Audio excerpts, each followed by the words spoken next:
Hello everyone, this is Altar of Wisdom speaking. Today we're continuing our kick device creation in Maxforlive. Last time we actually built the device from scratch, made it play a kick. We had the amplitude envelope and the pitch envelope, and today we're gonna proceed further, tweak these things, improve a bit the connections, and create the first MIDI input and the graphical interface. So let's get on to it.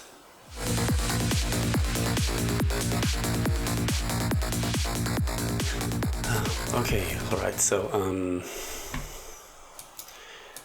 let's clarify this a bit. So I'm gonna remove this one, which is unneeded. The clear message, we'll see later if we want to have a default value.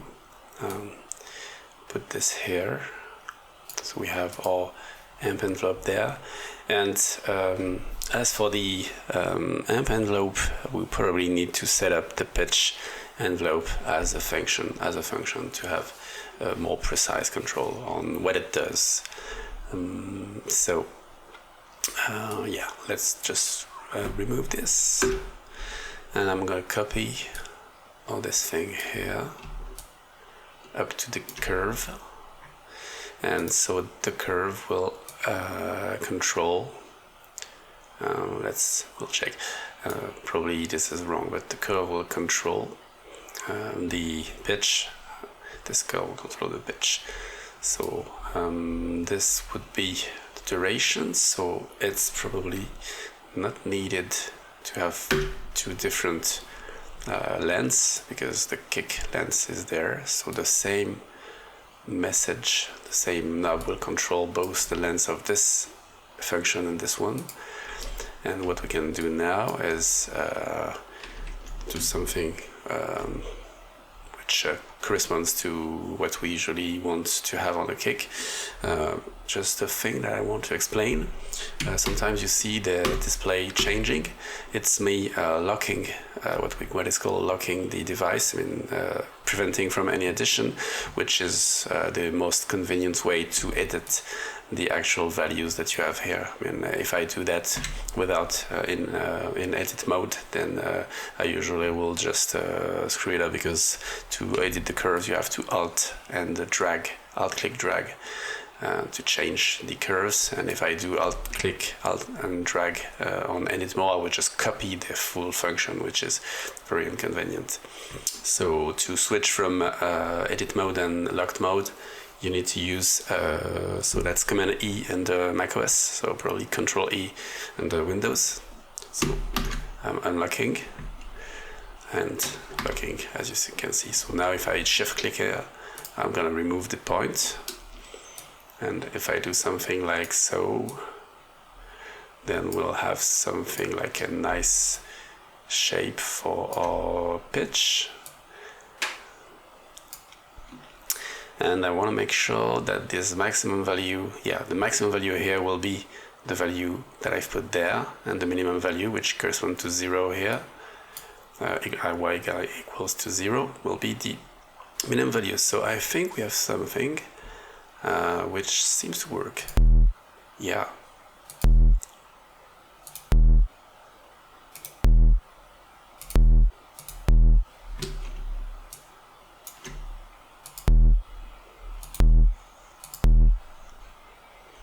So if I change this one,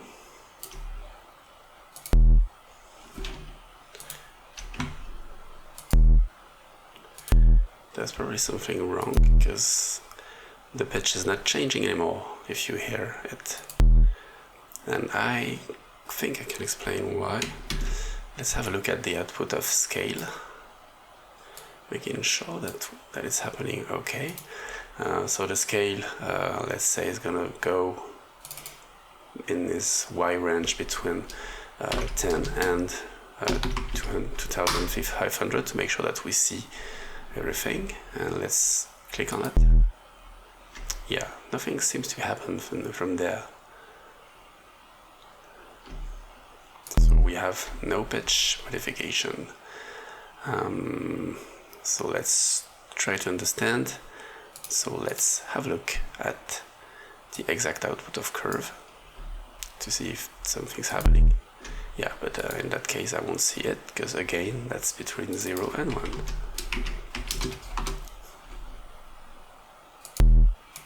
Yeah, my curve doesn't seem to trigger anything, so I've probably done something wrong.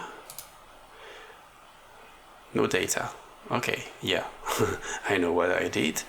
I haven't actually triggered this envelope. I need to remove the click here and instead have that bank controlling my pitch envelope. There we go. Yeah. So now just switch to no edit to unlocked mode, and let's do something like so.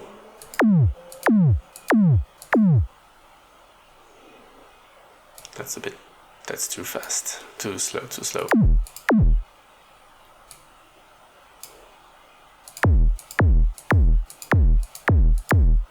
I think it's starting a bit too high, so no, let's lower this value.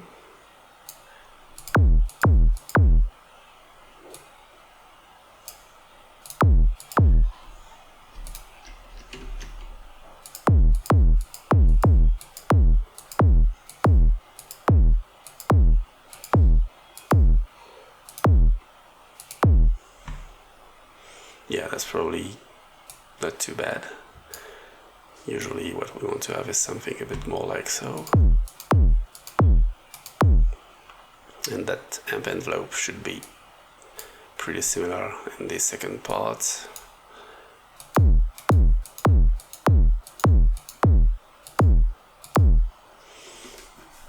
Okay, so there we go, we have those two envelopes working. Of course we need quite a lot of stuff, because it's very all that we're doing is pretty approximate. So here first we can activate the grid and having display a percentage of amplitude. Let's see what Max is proposing to us.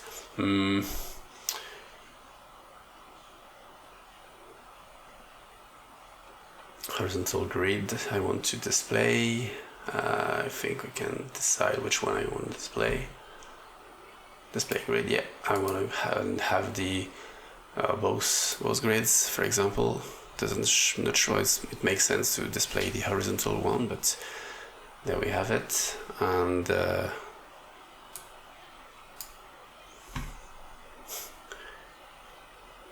yeah, just keeping the vertical one is very better. And we don't have any scale or anything, so this is something we'll have to add later on. We'll see how we can do that, but at least we have like percentage, and it's not snapping, so I can activate the snap button on it, so we can snap it both horizontally and vertically. That's something which we can configure. Yeah, so we're gonna snap vertically. It means that if I just lock again, now if I edit my function, it's gonna stick to the vertical points, which as you see are every 10%. Not sure it's what we want to do, but it's a bit more convenient for editing, so I'll see later on if I want to keep that. As I've done in several of my devices, I've as a tick box to allow snapping or unsnapping points, but again, that's going for later.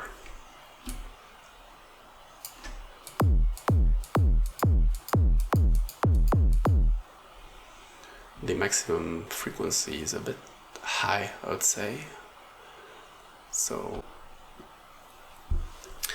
before we switch to MIDI processing, that's something I wanted to do. As you can see for the pitch, it's a bit cumbersome to get the what's happening. So there are two things I want to do. First is that these values, I'm quite annoyed to use them like so maybe we want to use them and replace them by MIDI notes instead of frequencies. So let's try it out. So these are frequencies. I'm going to switch to MIDI note. The value will be, of course, between 0 and 127, which is the maximum note. Gonna change the name, so that's min pitch. I think it's more convenient to use notes. It's a bit more user-friendly. Max. Yeah, sorry. Pitch. Okay. That's gonna be an integer. This one as well. But okay, done. But if I want to use them, I just can't use MIDI notes, so I need to convert this into frequencies, because this is actually what we will provide to Cycle. It expects frequencies.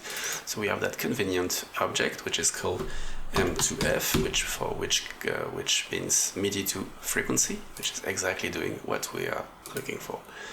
So I'm connecting this one here, and the second one, which will control the maximum frequency. So instead of telling min and max frequency, now I can say that my root key, root note, which is quite nice. My root note will be, let's say, be -1, and the maximum will be there. And if I hover here, I see that the frequency here is 30, and the frequency there is 2000, which is roughly what we had earlier. But then again, how do I know where I stand here?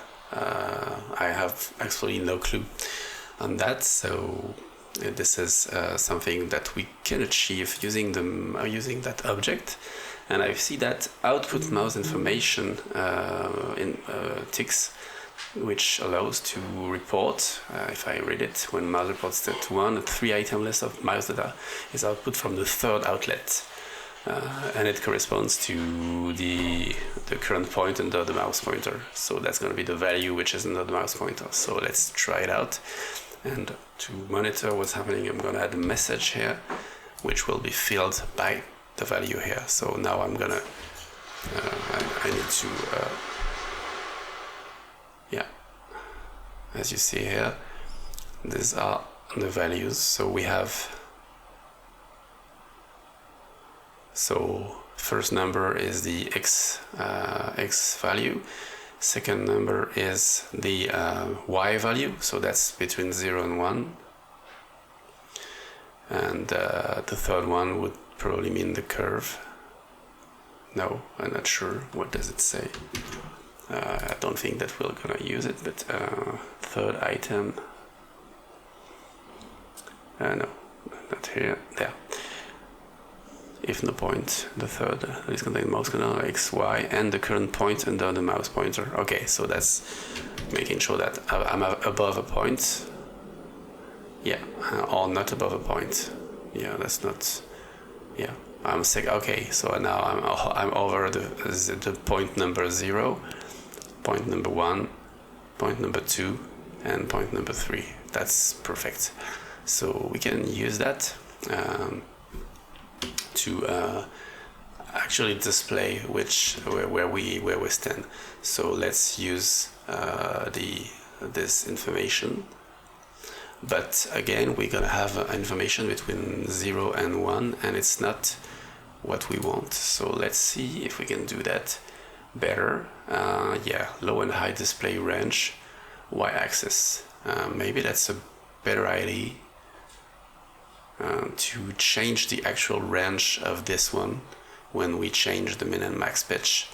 This way we already have frequencies going out of there.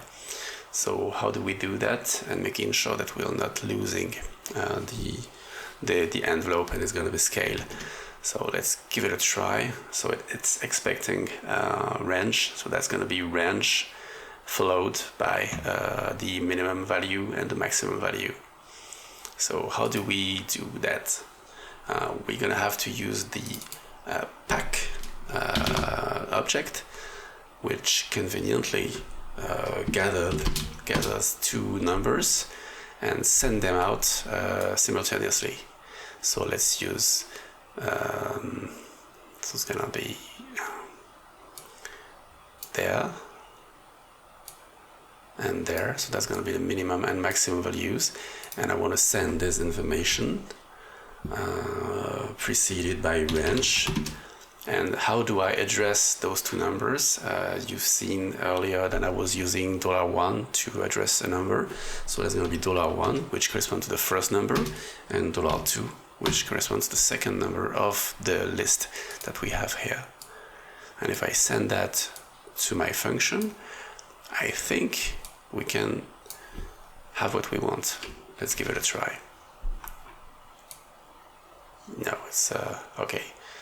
So we have the same issue that previously, that these points are not scaled. So that's maybe set range as we did set domain. I think that's set range. We can have a look at the function again. Set range, exactly. So it's not gonna be range, but set range. And this way, instead of outputting values from 0 to 1, it's going to output values between a number of 0 and 127 maximum. So something that we can actually use directly as a MIDI note. Of course, it's going to be approximate, but no big deal. Oh, yeah. So now of course it's very high because I'm converting again this from MIDI note to frequency. And so what we have to do, instead of converting 0 to 1 to my minimum maximum frequency, I want to convert my minimum pitch and my maximum pitch range to my minimum frequency and my maximum frequency. And this way I should be okay. I need to touch that to force it to send the values, and I can try. Yeah.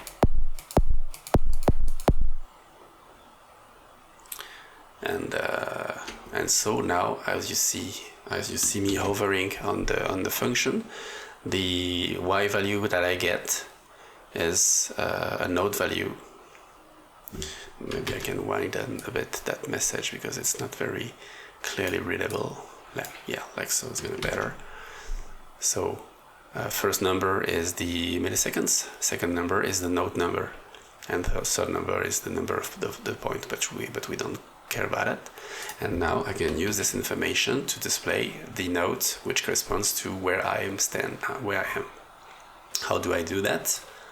I need to get the second number from this list, because this is a list. We have 3 items separated by spaces, and as you saw me using pack, I'm gonna use unpack. So beware, that's unpack with a C. Maybe I will explain later the difference between pack with a K and pack without. And I want to unpack 3 things. So I'm expecting lists of 3 elements, which are, each of them are floating point numbers. So I'm gonna unpack this, and what it's gonna do is send me on the first outlet the first number, on the second outlet the second number, and the third outlet I'm gonna have the third number. So the second one is what I'm interested in, because this one will be the actual pitch of my the point on which I'm in. So I need to convert this pitch into a number, into a note, and it's very simple. I need, for example, to add let's maybe a text box,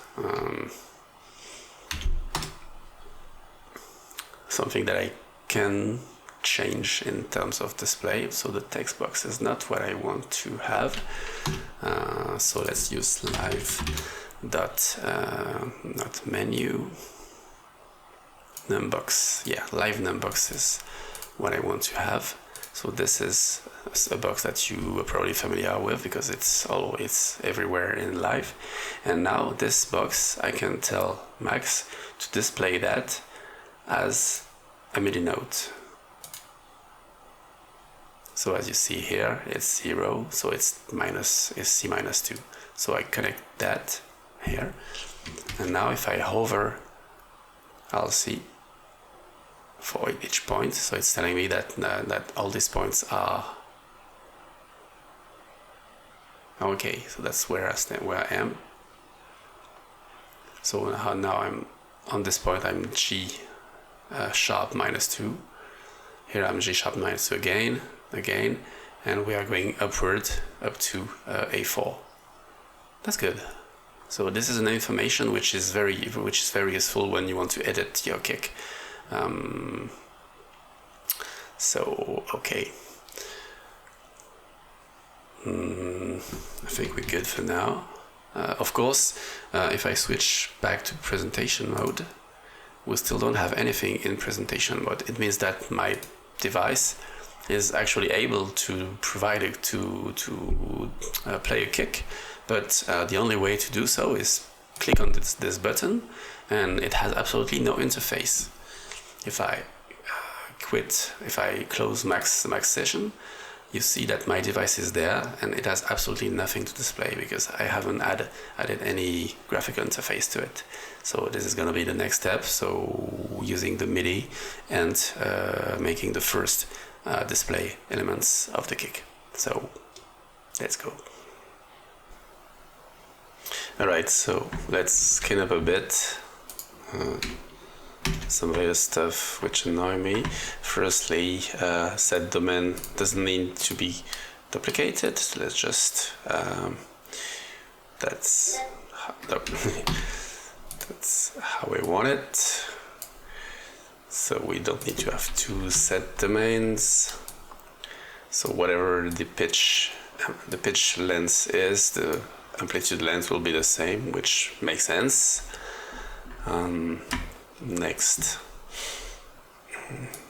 so this is to me a bit annoying.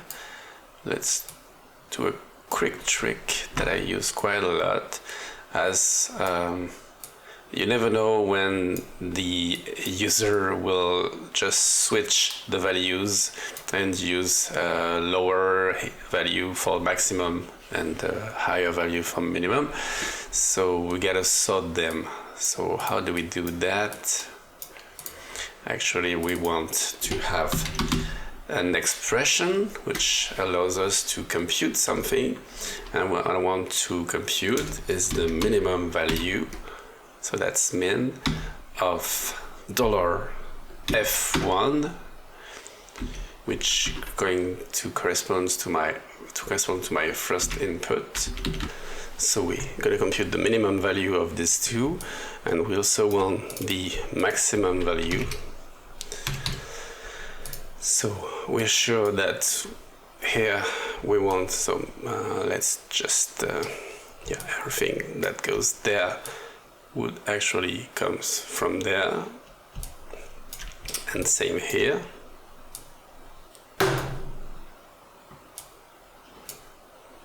So we got both values here and both values there, but does that work? The answer is no. Why is it so? It's because this value here is going to my cold inlet, so it won't trigger anything unless I touch this one as well.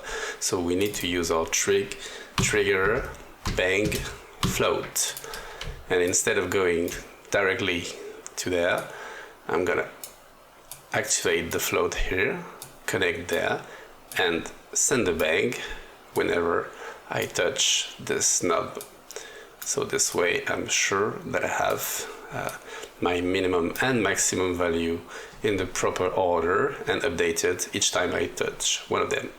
Good. Do I need this one? Probably not. There's another point which I question myself. As you can see here, I'm displaying where my mouse is.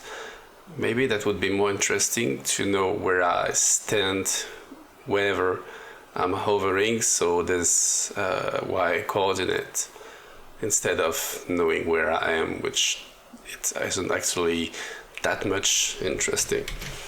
So maybe if I do this kind of trick, so if you remember, this is telling us the x value, the y value, and the curve.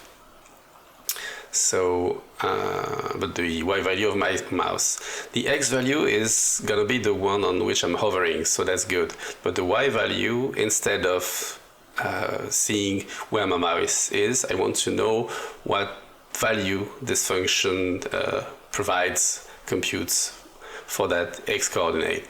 So what I'm gonna do is, let's open again function, and as you see, if I input a float number in this first out inlet, then I'm gonna have the interpolated y value for this x, and it's gonna be outputted there. And so this is gonna be where I will have my information. So let's keep this one, remove that, and use the first value to request an output and get that output from here. So if I hover, yeah, now it's telling me I'm on C#0 whenever I am. So if I move this knob, this value, you see that the value is decreasing though my mouse is going horizontally. So now I have the actual value of my curve on the x coordinate I'm dialing. I think it's better, and it's pretty simple to dial. And when I'm editing, that's the only drawback, is when you are editing, it gives you the x, y, and all that stuff, but you don't actually get an output until you release the mouse. I think there's no way to do so. Let's give it a try, but I don't think we can have this value live. If I display the 3 outputs, I think this is not updated at all. Yeah, it is. Actually, it is updated. It's only the function which is not working when I'm changing it. We'll see later if I want to have a second display or connect the same display, because when I'm touching here, the y value is the actual one that I want. So in that case, it could be interesting still to have this output. But I don't know how to get it when hovering with this one, and from there when I'm touching, which is a bit annoying because I don't want to put a second display, which would work. If I do that, then I'm gonna have the actual value where my mouse is, and when I'm editing, where I'm actually heading. But that may be a bit too much to have these 2 values. All right, let's keep them for now and see what we can do. Yeah, I think there is a way, because if I connect both this one and this one there, we'll see. Let's check. Yeah, this one doesn't work. Oh yeah, it's working actually, yeah, so I have the proper values, and when I'm editing, it's working as well. So that's good. The reason for that is, again, that things are happening in sequence. So what happens when I'm hovering? I'm just having this output sending a value there, but in the same time I have this x value sending here, and I'm getting the actual y interpolated value. But when I'm editing, this one doesn't put nothing, because we'll see that it's not triggered, this connector, so we only get the output of this one, which corresponds to where I'm actually editing. So that's exactly what I want.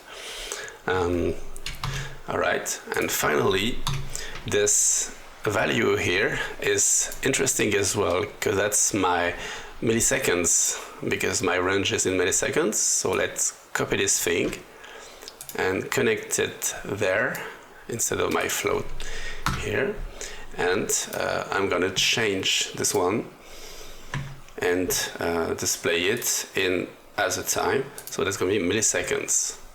So now if I'm hovering, yep.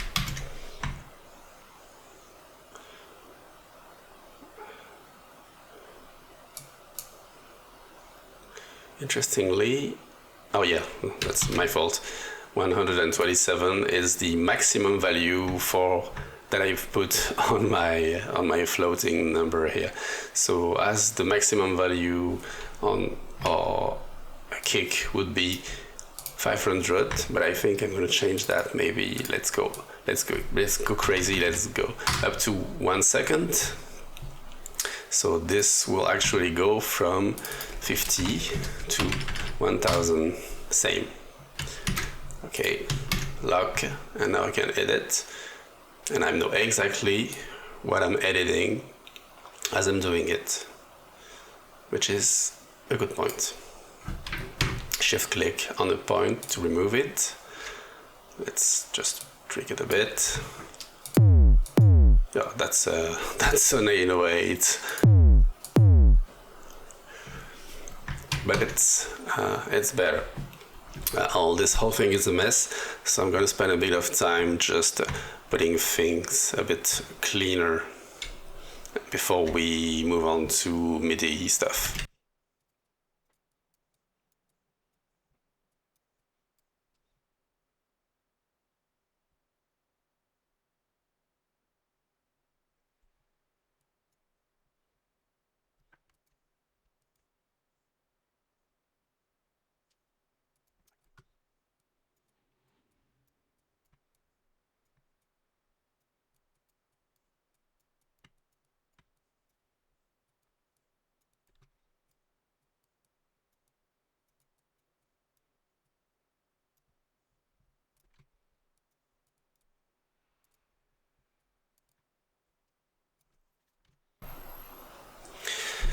There's another thing I want to do,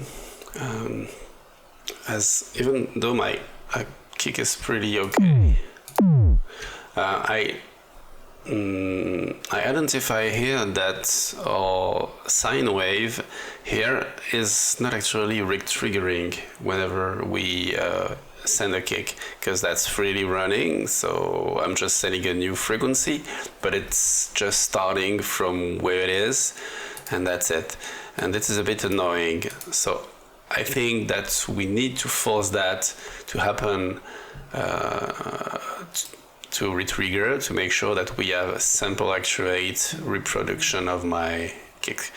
So again, if you open cycle documentation, you see that the second here, if I float, yeah, right and late is gonna force the phase between 0 and 1. So what I will do is, from this bank, I'm gonna actually trigger a 0.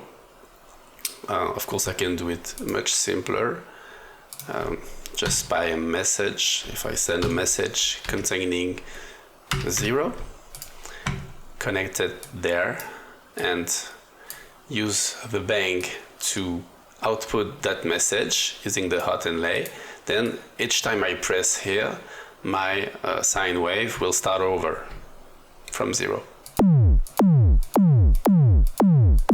And I'm now sure that I get perfect reproducible sine wave each time. So let's do a bit of MIDI, shall we? So I'm gonna go to the MIDI in, which will get our kick. I'll probably do as many kick plugins or devices, which means not using the MIDI to change the value of the note to pitch my kick. I'm not really sure it makes sense. So I'm gonna trigger the same pitch again and again. I could change that quite easily. I just need to change here the frequency depending on the MIDI note that I'm receiving, but for now I won't do that. So how do we use this MIDI in? You have a lot of stuff. You have MIDI info, MIDI pass, interpret raw MIDI data. I think that's something like that we need. So here we have two ways of doing so. So the first one is MIDI pass, and the second one I'm gonna file it is MIDI filter.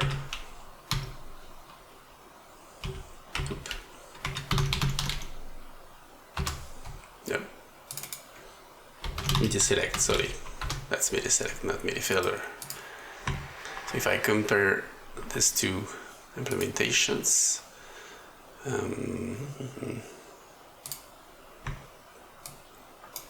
yeah, it's pretty similar, but this one will really filter. It has two things. I mean, it's filtering and outputting. Well, actually, for just getting notes, I think it's exactly the same. So I really don't mind. I'm gonna have this MIDI pass and unpack the first two elements. One would correspond to the pitch, and second one to the velocity. The pitch I'm gonna just ignore, but the velocity, if it's anything else than 0, it means that there is a not on message, and so I'm gonna trigger the kick. So MIDI pass. So that's MIDI in from here. MIDI pass. I'm gonna unpack to integer.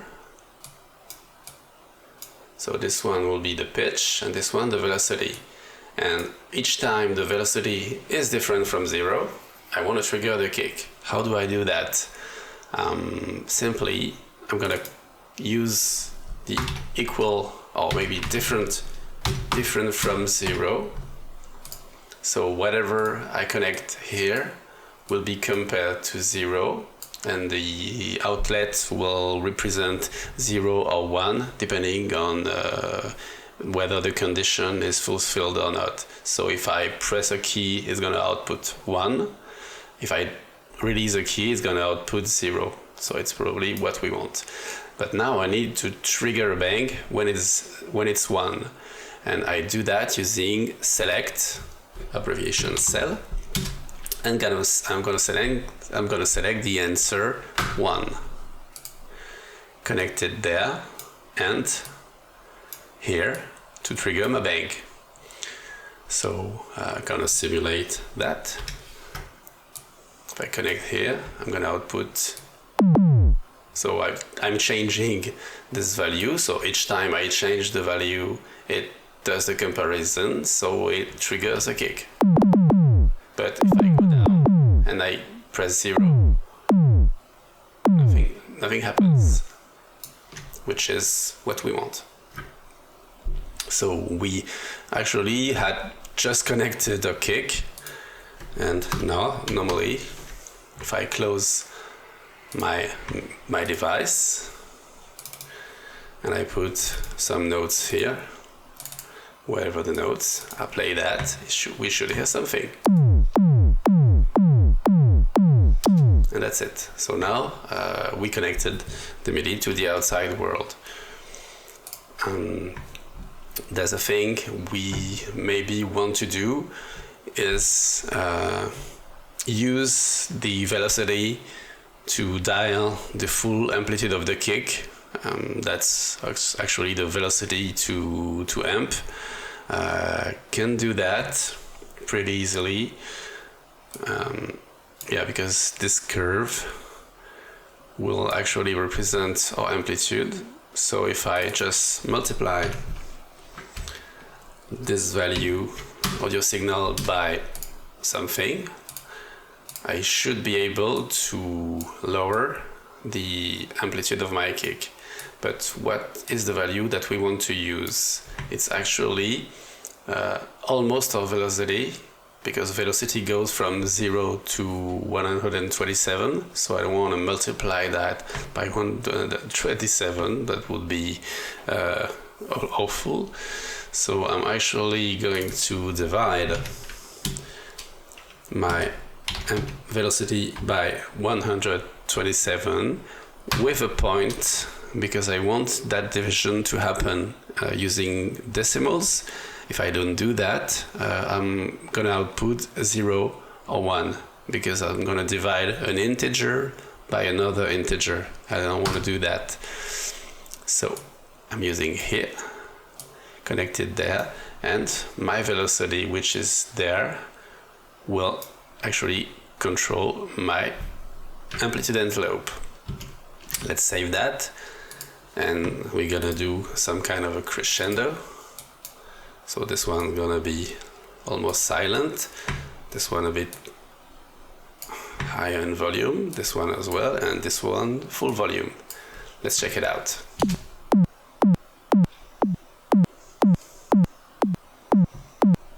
That's it. There's something wrong in the amplitude. If you listen to it, it seems to be clicking. Yeah, it's clicking, which means that my amplitude is killing the sound too fast. So I wonder, why is it so? Should not do that.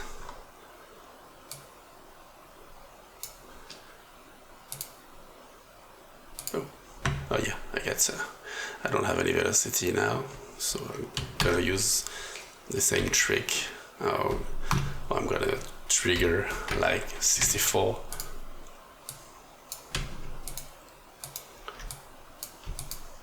I get no sound.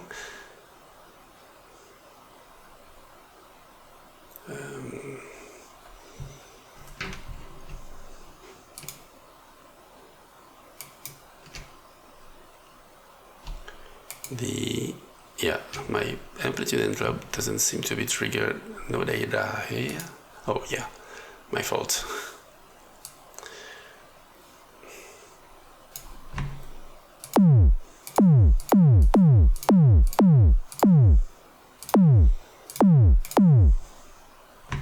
So you see that my sound is different here.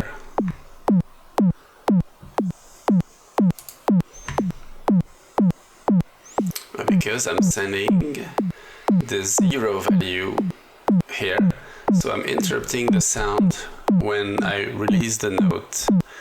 So we're gonna do instead, we're gonna do instead what is called a one-shot.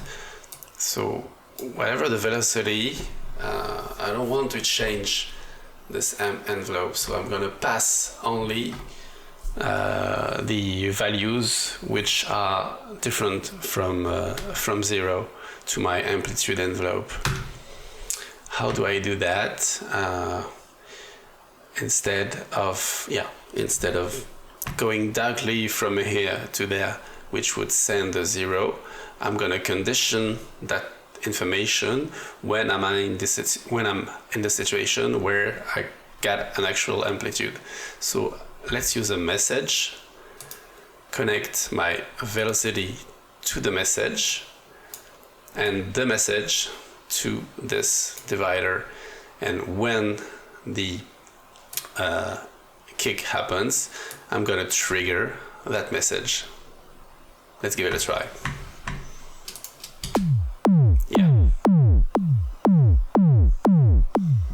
No click, and so our envelope is working fine. So as you see here, even though we have a 0 here, the message that has been sent lately is 41. It has been triggered there, but doesn't correspond anymore to the value which has been received when I stop playing. Good one. So let's do a bit of user interface now. As you might have noticed in my various devices, I'm not a big fan of live default look and feel, so especially these dials, but many items, so I tend to replace them by my own stuff. It's a bit cumbersome for a start, but then it's pretty rewarding graphically. So what I'm using instead of dials is film strips, what we call film strips or image strips. So these basically are sets of images representing each one value of the dial. So of course, so here's an example, and all these pictures, they are then collated in just one big file, which contains all the different images from 0 to the maximum. So it seems a bit complicated to do. Fortunately, there are some tools to help you create those, so it's not just a matter of drawing them one by one. I'm not going to cover that too much because that's not the purpose of that of this sessions. So we're just gonna use it as it is. So the object we want to use is pictorial, picture-based control.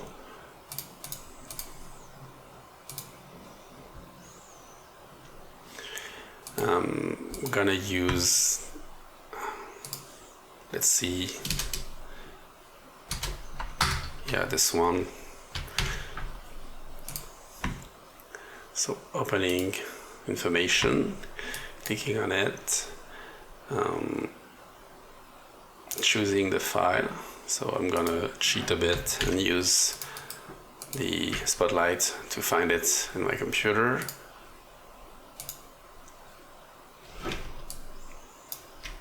It looks ugly because I haven't actually corrected it. So that's a dial, and my dial has 101 pictures, and I think there's a bug somewhere. I need to force it to reload. We'll still have an issue there.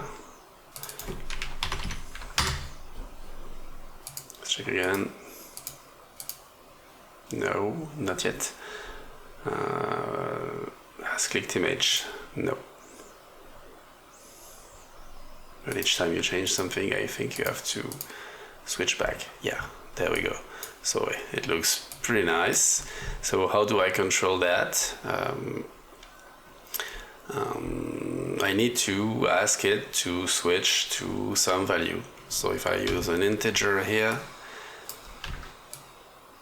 you see that it's going from 0 to 100, which corresponds to what I want. But of course, if I connect this, for example, directly to my duration, then you may see it won't work because my duration goes way over 100. So we're gonna use the scale object, so not the scale tilde, so that's because that's not audio signal, it's just a floating point, and I'm gonna scale from so my duration is between 50 and 1000, so I'm gonna scale 50 1000, and the output of the scale will be between 0 and 100. And I'm gonna connect this to my knob and this to the scale. There we go. Now my knob is following the slider. However, I actually don't really need that slider anymore. So instead, what I want to use is this kind of stuff, a num box. So let's copy one. use the same parameters. It's already done, which is a good point. And this one will be connected instead. Why would I do that? Because on my graphical interface, I want to have this thing in the middle, in the center of my dial.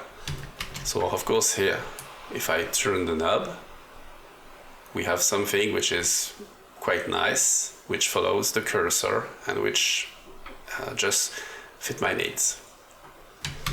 Of course it's too big, so let's rescale that a bit. So let's say it's gonna be, let's check how big this one is. So that's 48 height, 41 in width. So let's say maybe 45.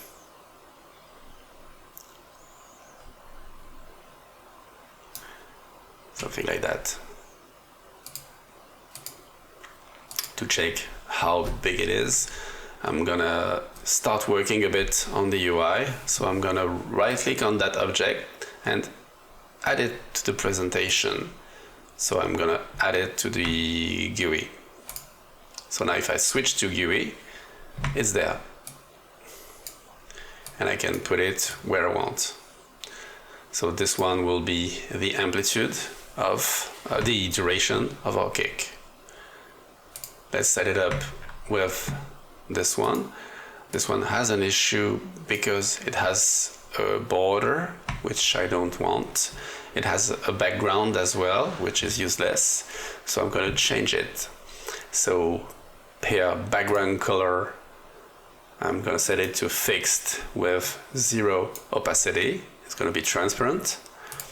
The border color, same, doesn't exist. The only thing I want is the text. 0. And text color active, yeah, it's gonna be white. That's not really white, is it? Yeah, that's white. Sounds gray on my computer, on my screen. And now this thing will be added as well to the presentation, and I'm gonna put it exactly where I want.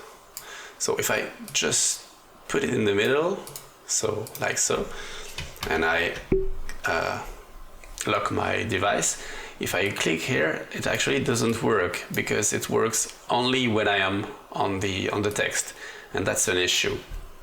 And it's also the reason why I'm not using the live dial but this text box, because what I can do is resize my text box so it fits. It does it. No, it doesn't fail. So maybe that's not, yeah, is that the text box? The num box, sorry. Normally I should be able to resize this, but maybe I chose the wrong object to do that. Let's check what I've used earlier. Trying to reuse what you've done is usually a good point. That's a live numbox, and I think so that's the right one, but I probably prevented it to by default to be resized.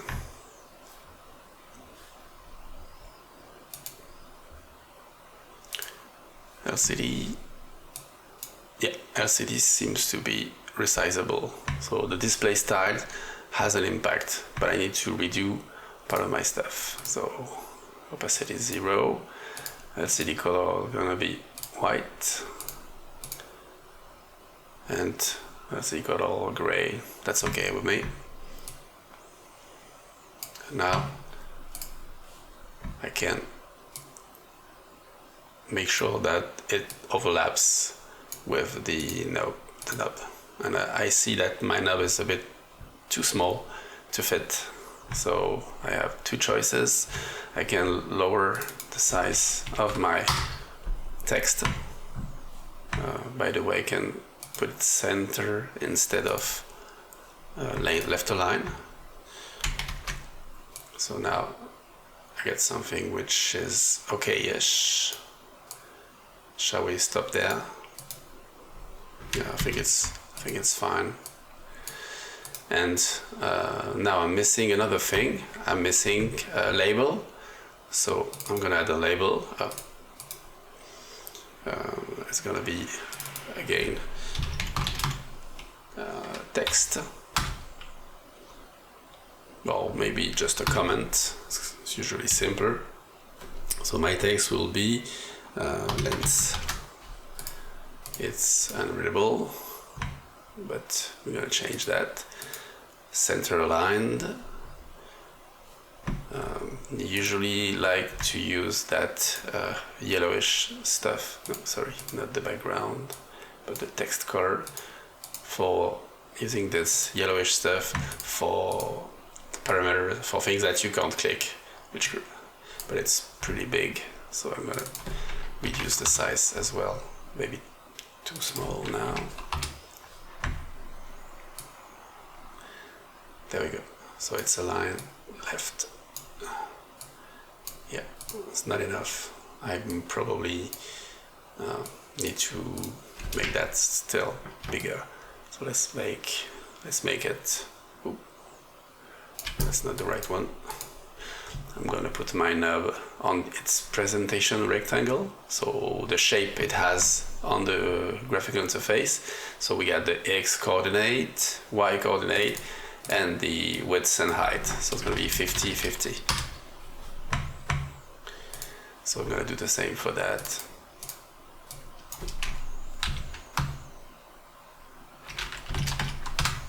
Good.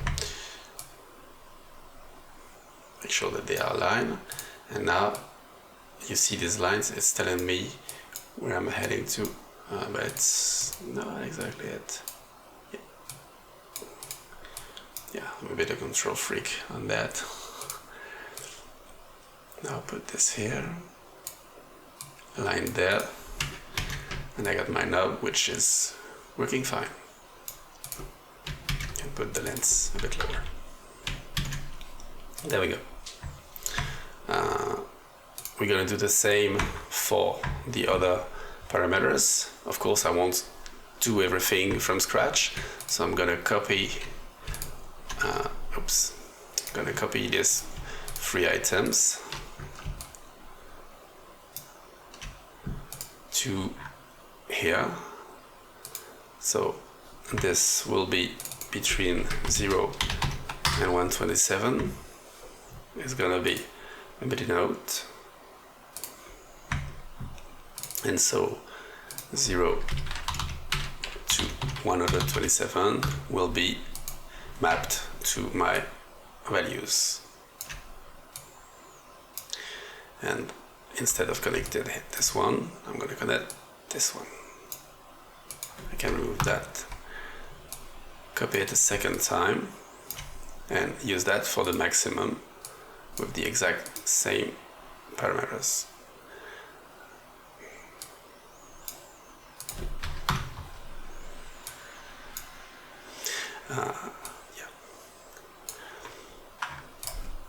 There's something you might have noticed, is this red highlights on some of the objects. It actually means that the objects are inside the GUI. So of course I've copied elements from the UI, and Max have understood that the copied element will also be on the UI. So the only thing I need to do is make them at the position which I want them to be. So you see they get absolutely where they want, but I can easily correct that.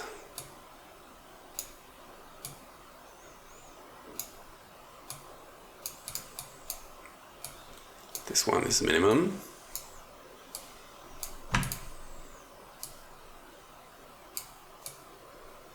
And this one is maximum.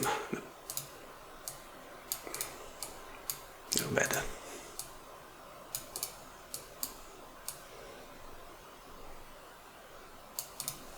And I'm going to copy the label as well.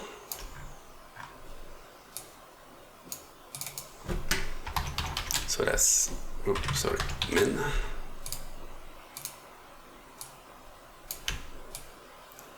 Max.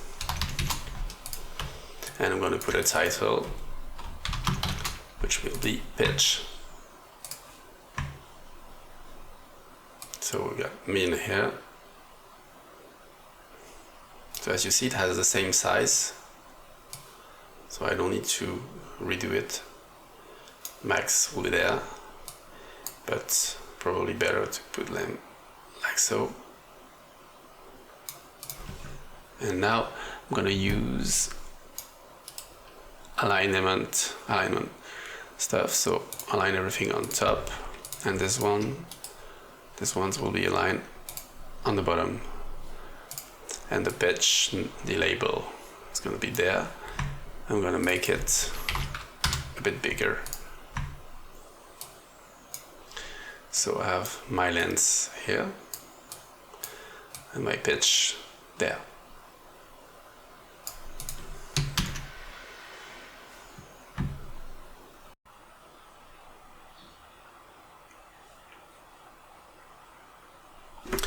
So that was an interesting session. As you see, the starting point are a bit hesitating, because I'm thinking and speaking at the same time and experiencing things. You see that I'm making mistakes, not selecting the best design on the first attempt, which is no big deal. And as we progress, because I'm still progressing as well, even though I've been using Max for several years. As we progress, we may make less mistakes, and we optimize, and we start to think about what is called in oriented object programmation, the design patterns, and we have the connections in our mind to avoid making too many attempts before converging to something which works. That's it for now, I think, and thank you for attention, and keep posted, because we're gonna add some interesting things, and we still have a lot of work to do before we have an actual device that you can use in your productions. Cheers, guys.